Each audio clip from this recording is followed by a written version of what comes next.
안녕하세요, 마스터 리뷰의 뚠입니다. 오늘은 언디셈버 컨트롤러 비교 리뷰입니다.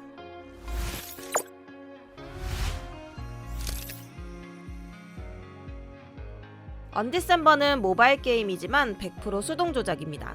모바일 게임이긴 하지만 조작이 상당히 불편한데요. 컴퓨터로 플레이를 해도 마우스 키보드 조합보다는 게임패드로 플레이하면 정말 편합니다. 마스터 리뷰가 엑스박스 게임패드와 플스5의 듀얼센스 둘 다 구매해서 플레이해봤는데요. 두 패드의 차이점과 어떤 패드가 더 좋은지 알려드리도록 하겠습니다. 마스터 리뷰 구독, 좋아요, 알람 설정! 컨트롤러 가격입니다. 플레이스테이션 5 패드인 듀얼센스 가격은 다나와 최저가 기준 7만원입니다. 엑스박스 4세대 컨트롤러 가격은 SKT 판매가 기준 55,600원입니다. 엑스박스 4세대 패드가 듀얼센스보다 14,400원 정도 저렴한데요.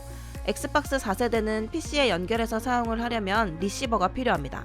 리시버가 없어도 연결은 되긴 하지만 너무 자주 연결이 끊어져서 무조건 리시버를 사용해야 안정적으로 플레이가 가능합니다. 엑스박스 전용 리시버의 가격은 인터넷 판매가 기준 벌크 제품이 33,500원입니다. 하지만 벌크 제품 중에 가짜가 많다는 소문이 있어서 새 제품을 구매하게 되는데요. 미개봉 새 제품 가격은 38,500원입니다. 듀얼센스는 충전식이지만 엑스박스는 AA 배터리를 사용해서 충전이 불가능합니다. AA 배터리로 계속 교체해가면서 사용해도 되지만 충전식 패드로 만들어주면 편하고 한번 충전해 오래 사용 가능한데요. 엑스박스 패드 전용 충전식 배터리도 판매를 합니다. 충전식 배터리의 경우 29,500원입니다. 컨트롤러 55,600원, 리시버 38,500원, 두 개만 합쳐도 94,100원입니다. 하지만 여기서 배터리까지 추가한다면 123,600원이 됩니다. 엑스박스 패드 단품만 구매하면 엑스박스 패드가 더 저렴하지만 편의사항을 다 추가하면 듀얼센스가 7만원, 엑스박스가 123,600원으로 최종 가격에는 듀얼센스가 더 저렴합니다. 페어링 비교입니다. 엑스박스 4세대와 듀얼센스는 블루투스 연결을 지원해서 따로 전용 동글이 필요 없습니다. 노트북이나 휴대폰에 블루투스로 연결해서 바로 플레이를 할 수가 있습니다. PC는 블루투스 지원이 되지 않는 보드를 사용하신다면 블루투스 동글이 필요합니다. 페어링 방법은 엑스박스 옆쪽에 동그란 버튼을 길게 눌러주면 엑스박스에 불이 반짝이면서 블루투스 신호를 보냅니다. 휴대폰이나 PC에 페어링을 연결하면 엑스박스 불이 하얀색으로 변합니다. 듀얼센스는 PS 버튼과 좌상단의 조그만 버튼을 동시에 길게 눌러주면 파란색으로 깜빡이며 블루투스 신호를 보냅니다. 페어링을 하면 파란색 불이 들어옵니다. 페어링 연결 부분에선 엑스박스가 더 편했습니다. 엑스박스는 버튼 하나만 누르면 되지만 듀얼센스는 동시에 버튼 두 개를 눌러줘야 해서 가끔 잘못 눌러 패드 전원을 켜는 경우가 종종 있습니다. 두 패드 모두 휴대폰이나 아이패드 연결 시에 끊김이 없었습니다. 하지만 PC 블루투스 연결 시에 엑스박스 패드는 연결이 끊기는 문제가 발생했습니다. 이 문제는 엑스박스 4세대만의 문제인데요. 엑스박스 3세대 패드는 끊기는 현상이 없다고 하는데 신형인 4세대에는 왜 그런지 모르겠지만 끊기는 문제가 많다고 많은 분들이 말씀을 하셨습니다. 심할 때는 거의 10분에 한 번꼴로 끊기는 문제가 발생했는데요. 그래서 PC 연결 시에 꼭 엑스박스 전용 리시버를 사용해줘야 합니다. 엑스박스 전용 리시버를 사용하면 끊김은 없었습니다. 반면 듀얼센스는 휴대폰이나 PC 둘 다 끊김이 없었습니다. 연결 안정성 면에서는 듀얼센스가 압승입니다. 인풋렉 비교입니다. 인풋렉은 입력 지연, 인식 지연이라는 말로 표현되는데요. 게임패드에서 버튼이나 스틱을 눌렀을 때 얼마나 빠르게 반응을 하느냐의 차이입니다. 인풋렉이 중요한 건 빠르게 반응해야 하는 FPS 게임이나 격투 게임인데요. 언디셈버도 순간적으로 패턴이 왔을 때 빠르게 피해야 하기 때문에 인풋렉이 중요합니다. 해외 유튜버가 게임패드마다 인풋렉을 측정했는데요. 듀얼센스 블루투스로 연결 시에 인풋렉은 4.95ms입니다. 엑스박스 4세대 리시버를 사용했을 때 인풋렉은 5.95ms입니다. 하지만 리시버가 없이 블루투스만 연결했을 때는 12.0ms로 2배 가까이 수치가 뜁니다. 엑스박스 패드를 사용하려면 리시버를 필수로 사용해야 합니다. 인풋렉의 경우 수치상으로만 따지면 듀얼센스가 월등히 높습니다. 하지만 게임을 정말 오래 한 사람이 아니고서야 체감하기는 쉽지 않은데요. 영상을 보시면 아시겠지만 엑스박스 패드나 듀얼센스나 움직이는 대로 바로바로 따라가고 버튼을 누르는 대로 바로바로 나가서 체감은 느끼지 못했습니다. 디자인 및 편의성 비교입니다. 엑스박스 패드와 듀얼센스를 비교해보시면 비슷하게 생겼지만 많은 부분이 다릅니다. 먼저 손잡이 모양을 비교해보시면 엑스박스 패드 쪽은 짧고 두껍습니다.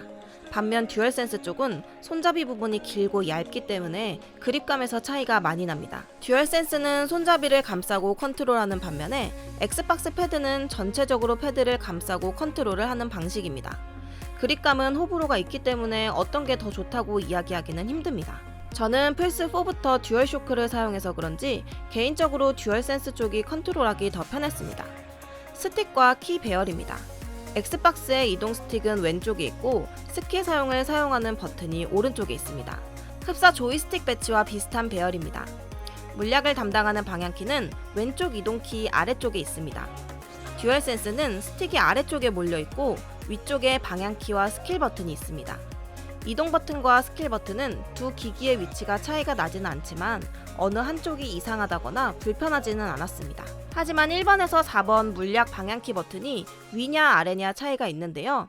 기본적인 세팅은 왼쪽 방향키가 1번, 위쪽이 2번, 오른쪽이 3번, 아래쪽이 4번 물약키입니다.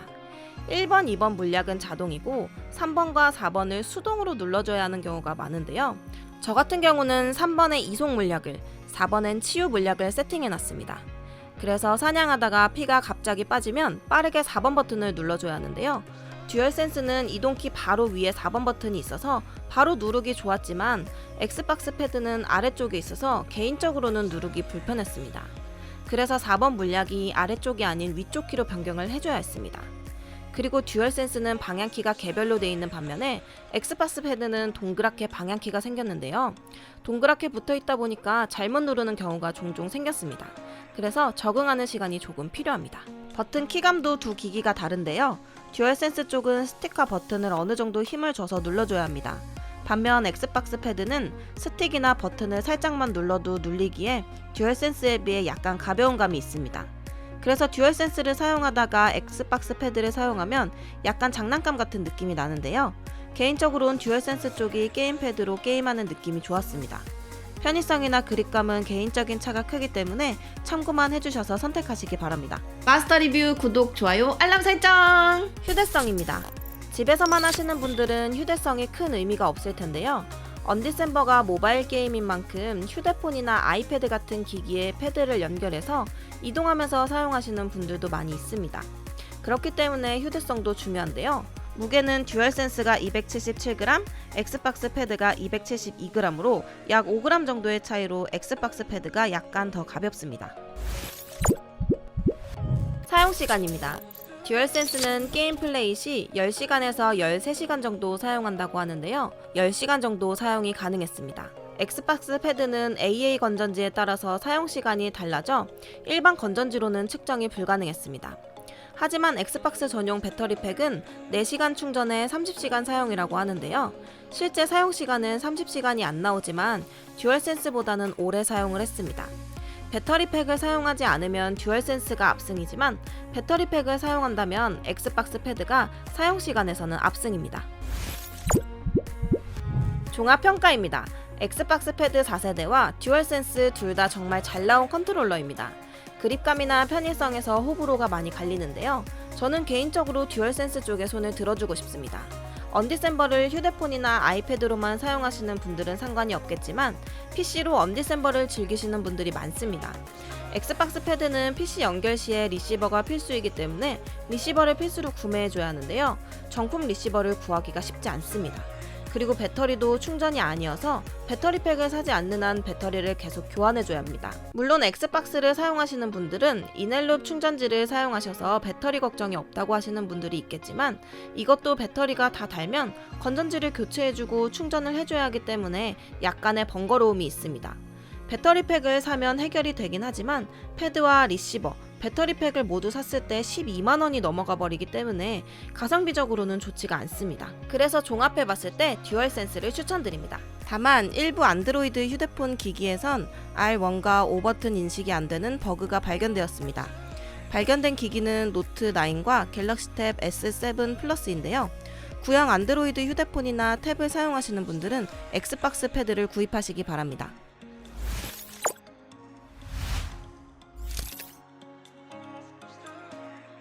오늘은 게임패드 비교를 해봤는데 여러분의 생각은 어떠신가요? 여러분의 생각을 댓글로 공유해주세요. 오늘 영상도 도움이 되셨나요? 도움이 되셨다면 구독과 좋아요, 알람 설정까지 부탁드릴게요. 지금까지 마스터 리뷰의 뚠이었습니다. 안녕!